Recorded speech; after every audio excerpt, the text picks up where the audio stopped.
So you committed a crime. Oops. Luckily, since you're in the United States, you have a provision of a beautiful little thing called the Constitution to protect your rights when dealing with the law. The Sixth Amendment to the Constitution of the United States says that in all criminal prosecutions, the accused shall enjoy the right to a speedy and public trial by an impartial jury of the state and district wherein the crime shall have been committed, which district shall have been previously ascertained by law, and to be informed of the nature and cause of the accusation, to be confronted with the witnesses against him, to have compulsory process for obtaining witnesses in his favor, and to have the assistance of counsel for his defense. Parts of this amendment can be confusing, so let's break it down into the basic rights protected by the Sixth Amendment. The first is the right to a speedy trial. This is best for two parties. Firstly, the defendant, because of greater access to witnesses and better testimony because less time has passed. However, this also benefits society because having a defendant waiting in jail to be sentenced is costly, and having a defendant in the community causes greater risk for other crimes to occur. The second right protected is the right to a public trial.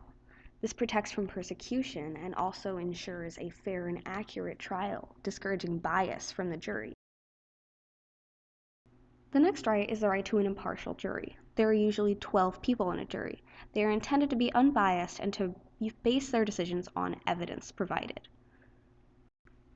The right of vicinage ensures that a trial is conducted in the state where the crime occurred because states have different laws.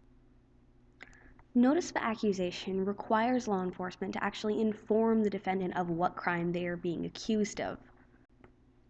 So with that, we find you guilty. Wait, that's not true, because defendants are protected by the Confrontation Clause, which requires the court to bring witnesses against them in trial. Compulsory process allows the defendant to bring their own witnesses to defend their side of the case. One final right is protected by the Sixth Amendment. This is the right of assistance of counsel. This allows a defendant to have a lawyer either appointed or hired by them and be present during the trial, though a defendant can represent themselves. Those are the rights directly protected by the Sixth Amendment. However, even these rights attract some controversy. In fact, Guantanamo Bay, a U.S.-held detention center in Cuba, is often cited as an example of the Sixth Amendment not being upheld. In fact, of the 41 inmates currently held there, 31 are currently without charges or a trial and have been denied access to lawyers. Though many of these inmates are not U.S. citizens, they are technically under U.S. jurisdiction, so the controversy comes in whether or not they should be held to the same amendment standards, since they are not in the U.S. and they are not citizens of the United States. Like most amendments, controversy surrounding the Sixth Amendment is not new. It has been debated in multiple levels of court, including the Supreme Court. Gideon v. Wainwright was a 1963 Supreme Court case in which the defendant, Mr. Gideon, was not appointed a lawyer and was denied a lawyer by the state of Florida. He represented himself in trial and was convicted.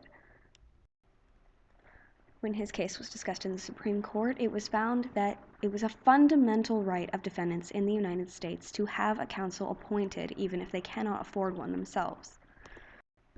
To me, this is an important and absolutely correct decision. It's very important that everyone in the United States, regardless of their ability to pay, actually has access to a lawyer to defend them, so they have that expertise on their side when they go to trial.